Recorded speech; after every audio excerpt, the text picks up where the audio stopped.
o nome de casada, Raquel Araújo da Silva Ferreira, que é o nome da irmã Raquel.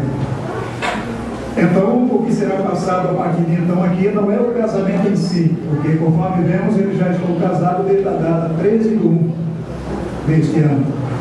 Então, o que será passado aqui para os noivos, onde nós também usufruiremos, será um discurso baseado na Bíblia, com conselhos e orientações para o casado.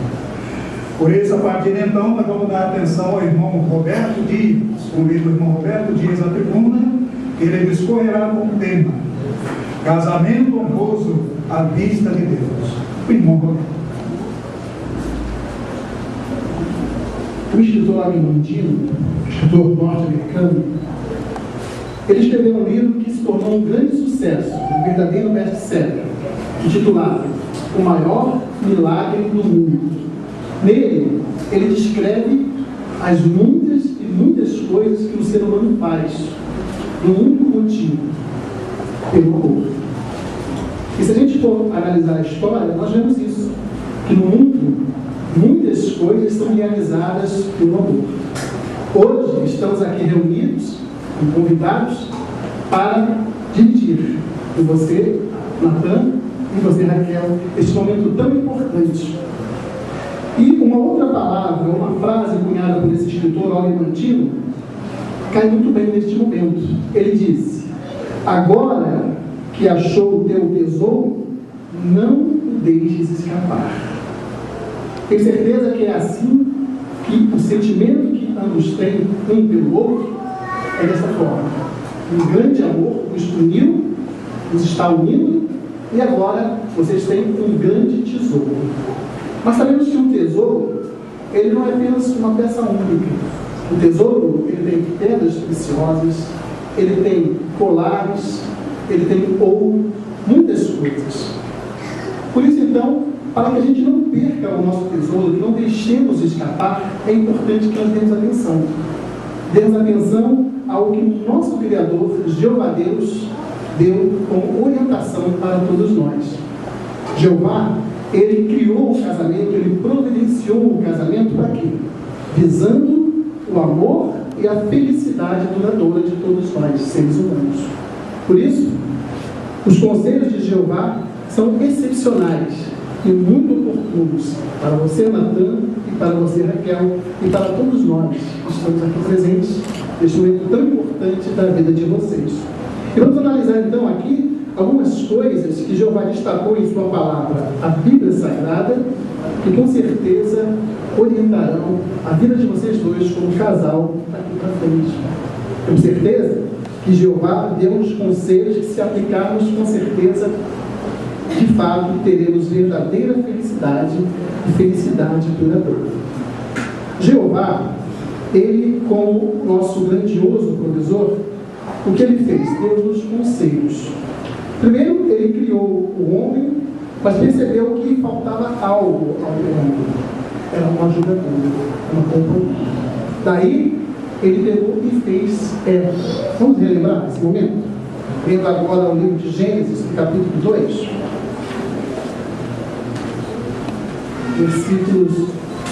Capítulo 2 de Gênesis,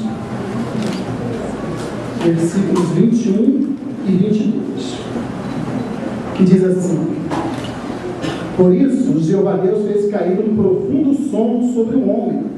Enquanto ele dormia, tirou-lhe uma das costelas e fechou então a carne sobre o seu lugar. E da costela que havia tirado do homem, Jeová Deus passou a construir uma mulher e a trazê-la ao homem. Esse foi o trabalho que Jeová teve: criar o homem e depois passar a criar a mulher. E amar, o amor de Jeová era tão grande por Adão, que ele fez isso, fez a Eva como complemento. Veja que ele tirou aqui Eva, ou construiu Eva, a partir da costela. Sabe por que ele fez da costela? Existem duas explicações, uma científica e uma romântica. A científica é a seguinte: possivelmente Jeová tirou da costela chamada flutuante, são as últimas aqui, ou a costela falsa, que é aquela que depois de retirada ela pode se regenerar. Cientificamente isso foi comprovado. E agora a explicação romântica Por que Jeová tirou a costela? Por causa da localização dela, para que a mulher ficasse bem próxima do coração do homem, dando assim essa obrigação ao homem amar a sua esposa, a sua companheira. Mas Jeová também providenciou então outra coisa, depois que ele criou Eva. Ele providenciou a sua bênção sobre aquele casal. Vejam só, agora no capítulo 2 ainda, agora os versículo 24, que diz, olha, 23 e 24, que diz: o homem disse então: esta por fim é o osso dos meus ossos e carne de minha carne. Esta será chamada mulher, porque do homem foi esta tomada. Aí Jeová acrescenta: por isso é que o homem deixará seu pai e sua mãe e tem que se apegar à sua esposa, e eles têm de tornar-se uma só carne. Então daí Jeová nos abençoou por meio do casamento com os vocês. E a partir daí então Jeová deu a Adão e Eva muitas orientações para que eles pudessem levar a vida da maneira como Jeová queria. Então eu costumo dizer que Jeová é o Deus que nos ensina as coisas através de receitas. É como, por exemplo, hoje, o casamento. O que se espera no casamento, no meio do casamento? Um bolo. Não é bom comermos um bolo? Gostoso, agradado, saboroso, né? Então, para que o bolo, o casamento, qualquer outro tipo de bolo, mesmo aquele que é feito de tardinha para tomar um café, é necessário que se siga uma receita. Se alguma coisa falhar, o que poderá acontecer com o bolo? Isso. Perde-se, então, todos os ingredientes. Então, Jeová nos ensina dessa forma, através de receitas. E ele nos ensina através da Bíblia. Vamos ver, então, como nós podemos aprender algumas receitas de Jeová, alguns ingredientes para o casamento ser bem sucedido e manter-se honroso à vista dele. Vamos ver, então, o livro bíblico de 1 Coríntios, no capítulo 11, versículo 3. Olha só um conceito excepcional dado por Jeová, que é um dos ingredientes importantes nessa receita do casamento para o ser duradouro e principalmente trazer felicidade para os casais. Capítulo 11, o versículo 3 de 1 Coríntios, que diz: mas quero que saibais que a cabeça de todo homem é o Cristo. Por sua vez, a cabeça da mulher é o homem. Por sua vez, a cabeça do Cristo é Deus.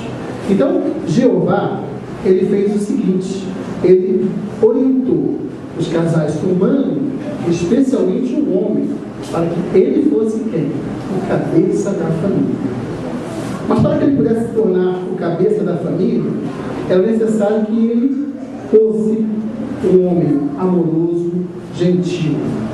Como cabeça da família, ele não pode ser tirano, mandando, ao contrário, sempre amoroso. A chefia envolve usar de bom critério em tudo, principalmente em tomar decisões. Mas como nós podemos fazer isso? Ou como você pode fazer isso? Apegando-se às orientações de Jeová, às receitas que Jeová deixou para você. Isso inclui suprir as necessidades materiais, espirituais, emocionais e até mesmo de recreação para com sua esposa. O marido, ele tem na chefia o direito de tomar decisões, ser equilibrado e ajudar no desenvolvimento espiritual de sua família, especialmente de sua esposa. Mas ele não ficou sem uma orientação sobre como fazer isso. Vamos ver agora o livro de Efésios, capítulo 5.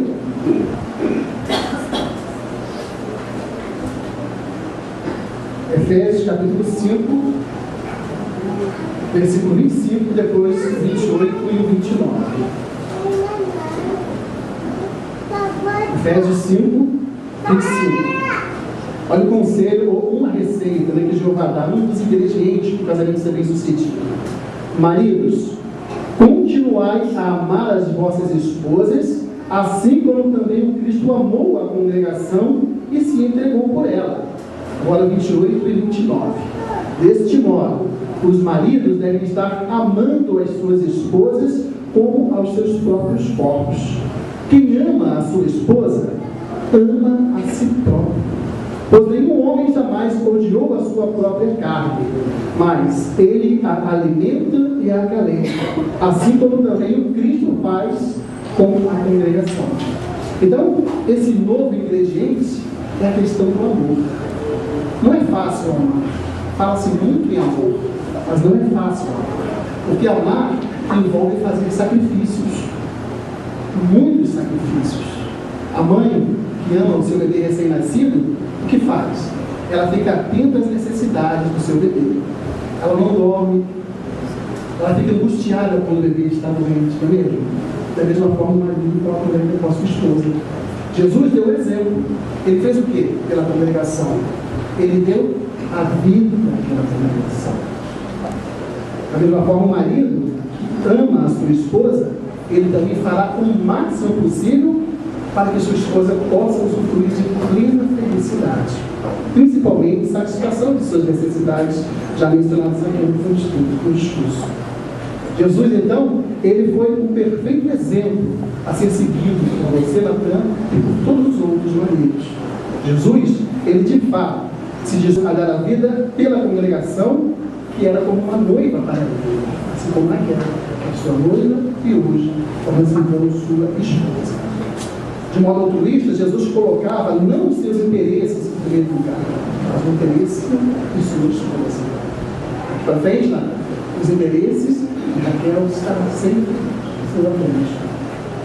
Mas o marido, ele não deve também ficar violentamente irado com a sua esposa, de modo a falar com ela de algumas ações e muito menos rebaixá-la. Não menospreze, não condene o cônjuge, principalmente quando ela desabafa com os seus sentimentos. É importante que esses momentos sejam momentos para, quando ela dispõe as suas expressões, né? É um momento para poder então resolver as questões, e principalmente baseados no amor. Mas Jeová também tem conselhos para a esposa. A esposa, para que ela possa tornar-se de fato uma esposa muito amada, Jeová também deu então uma receita. Dentro do casamento, a mulher, ela tem um papel honroso e digno.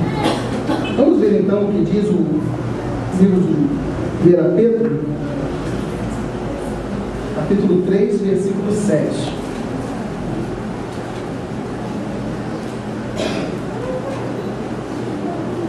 1 Pedro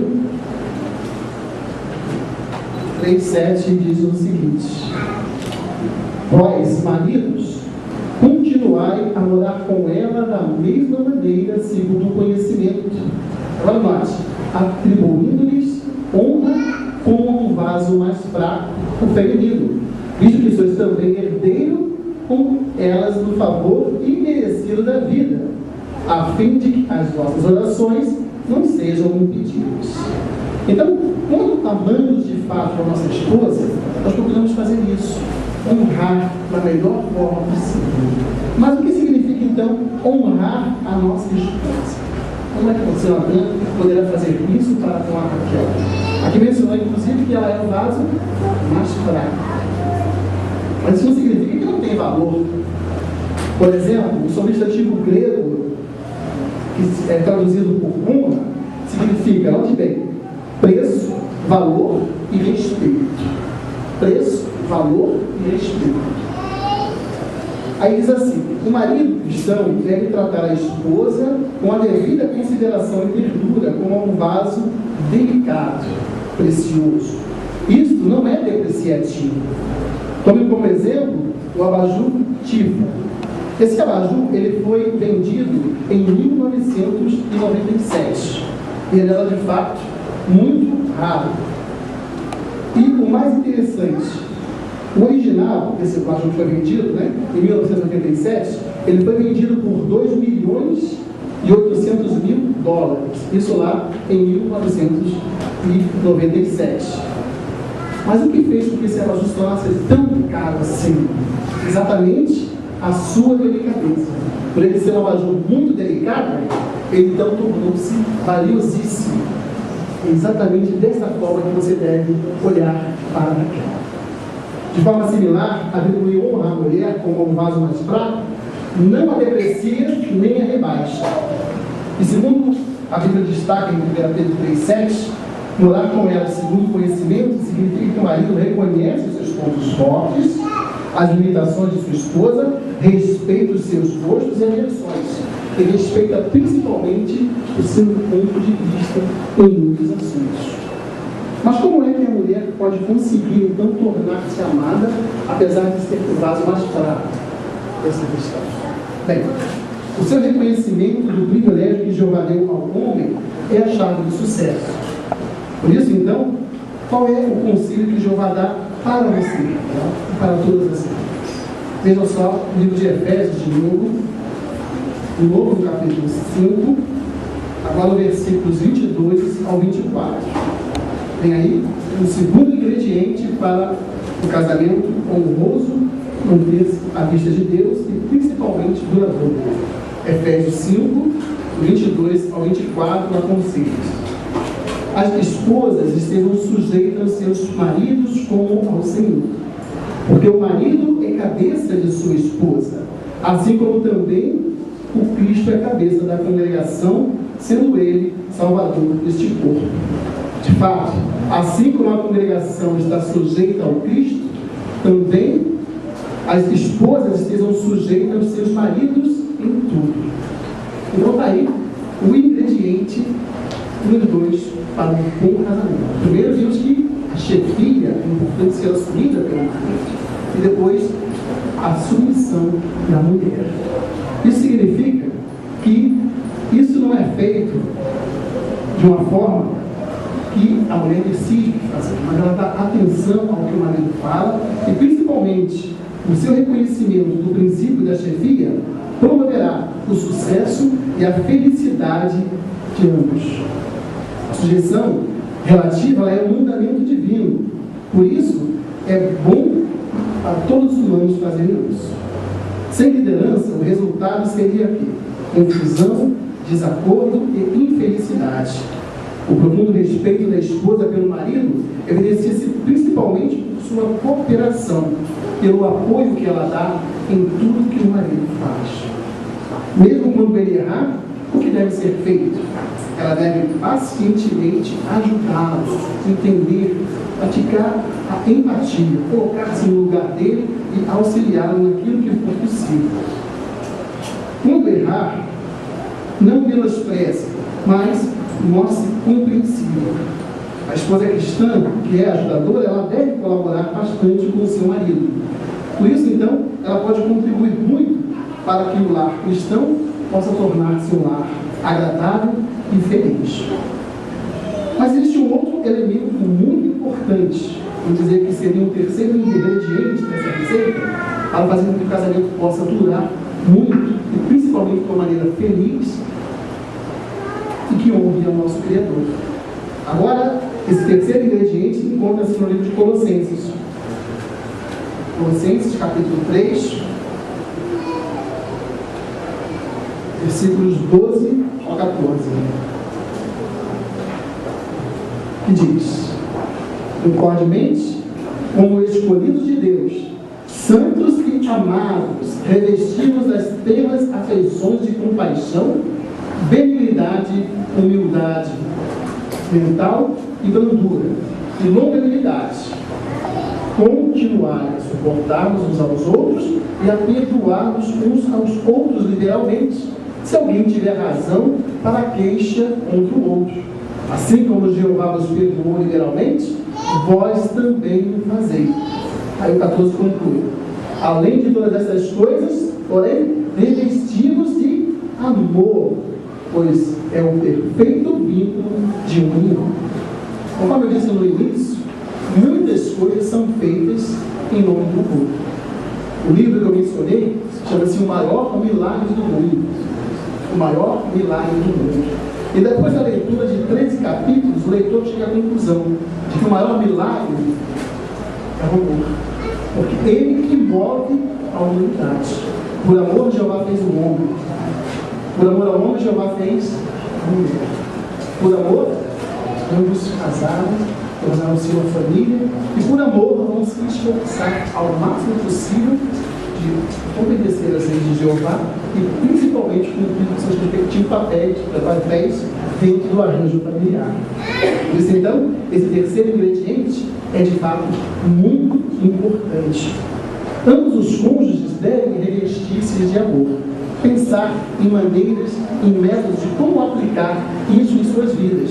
E como é que pode ser feito isso? Pela maneira de tratar, pela simples lembrança, pela gentileza ao falar. Assim como uma roupa protege e salvaguarda a união material, a roupa, ela faz isso. Vamos pegar um exemplo nordestino. Lá no sertão, na Caatinga, eles usam uma roupa de couro, bem pesada, não é mesmo? Já podemos observar em TV, e alguns realmente usam essa roupa bem pesada. Mas por que usam aquela roupa de couro? Geralmente é de couro. Para se proteger do sol. Porque o sol é muito forte. Então, o amor tem esse papel importante. Colocando o amor dentro do casamento, os problemas serão resolvidos com amor. Qualquer tipo de discussão será discutida, mas com amor e respeito. E todas as outras coisas, quando se lida com amor, fica mais fácil de ser resolvida. Aqui, como menciona o esboço, a roupa, ela pode realçar a beleza de quem a veste. Da mesma forma, quando aplicamos o amor na vida familiar, ele dá brilho à maravilhosa provisão que Jeová fez, que foi o casamento. Famílias que não usufruem de pleno amor não têm essa satisfação e essa alegria. Por isso, o incentivo que o escravo dá para nós, que Jeová dá para nós, é esse: revestimos de amor. Conforme está com o versículo 14, ele é o perfeito vinho de união. Mas, como eu disse no início, amar dá trabalho. Não é fácil. Quem ama só, não é mesmo? Vamos lembrar de uma pessoa que sofreu muito, todos nós? Jeová. Ele enviou seu filho para morrer por nós.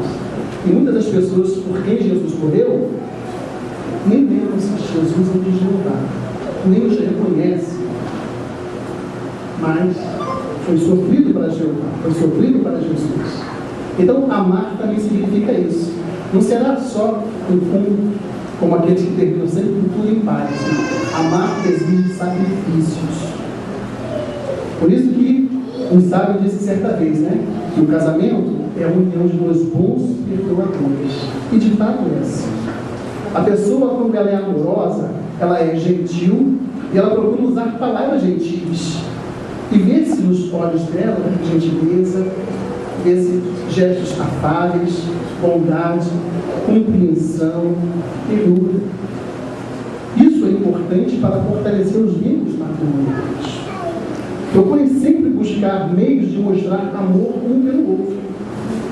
Reserve tempo para fazer uma outra coisa importante, que é conversar, se comunicar, abrir o coração de um para com o outro. Deixar que um saiba o que o outro pensa sobre determinado assunto. Isso vai facilitar muito a vida de vocês e ensiná-los mais ainda. Tenha o hábito de mostrar gentileza mesmo em coisas pequenas. Crie esse hábito. Isso é importante. Crie esse hábito e, principalmente, use palavras bondosas, gentis e afetuosas.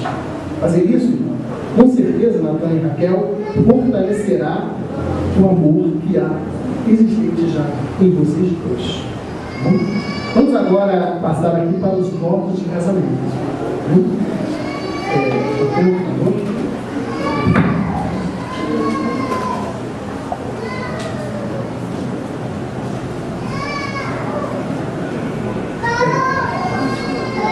O noivo, Natan? Então, quando eu falar, eu vou ler, você vai apresentar o seu nome. Eu, Natan Roberto Souza Pereira, aceito você como minha esposa legítima, para amar e prezar, em harmonia com a lei divina, conforme especificado nas Escrituras Sagradas, para os maridos cristãos, pelo tempo que ambos vivemos juntos na terra, segundo o que que foi estabelecido por Deus para o casamento. Segundo o que foi estabelecido por Deus para o casamento. Isso, esse é o voto de Natan. Agora vamos ouvir então o voto da Raquel. Eu, Seu nome, Raquel. Raquel Araújo da Silva Figueira, Aceito você, aceito você,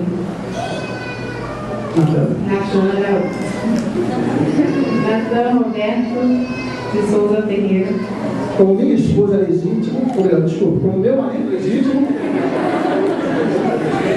eu desci a linhazinha, como meu marido legítimo, para amar e prezar,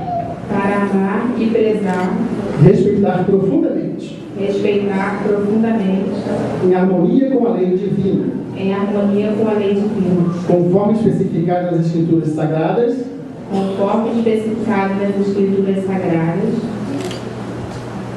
para as esposas cristãs,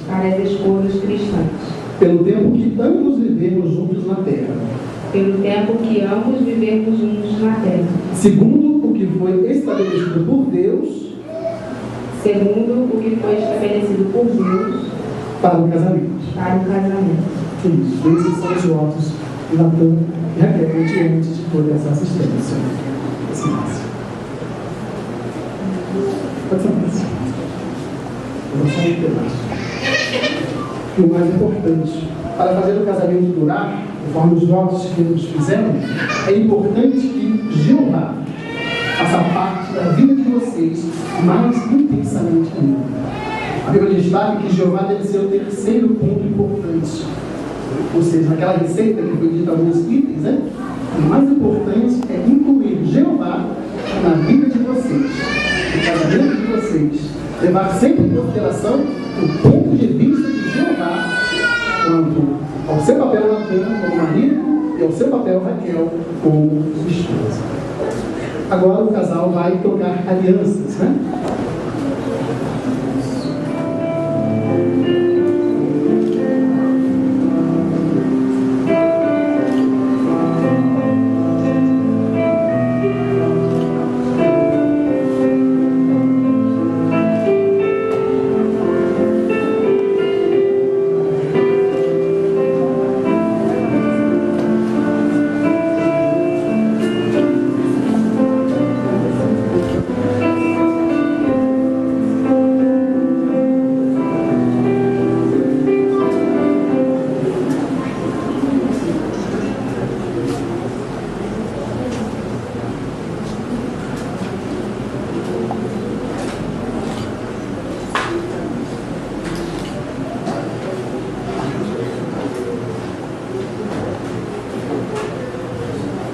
Isso.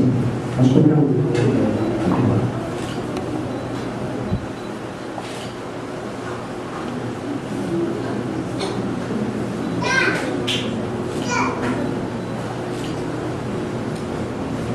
Essas alianças são um sinal exterior e visível que simboliza perante todos a união deste homem, Natan, e desta mulher, Raquel, nos laços do matrimônio. Ficamos muito felizes, com certeza, de poder estarmos todos aqui presentes nesse momento tão importante da vida de vocês. Eles receberam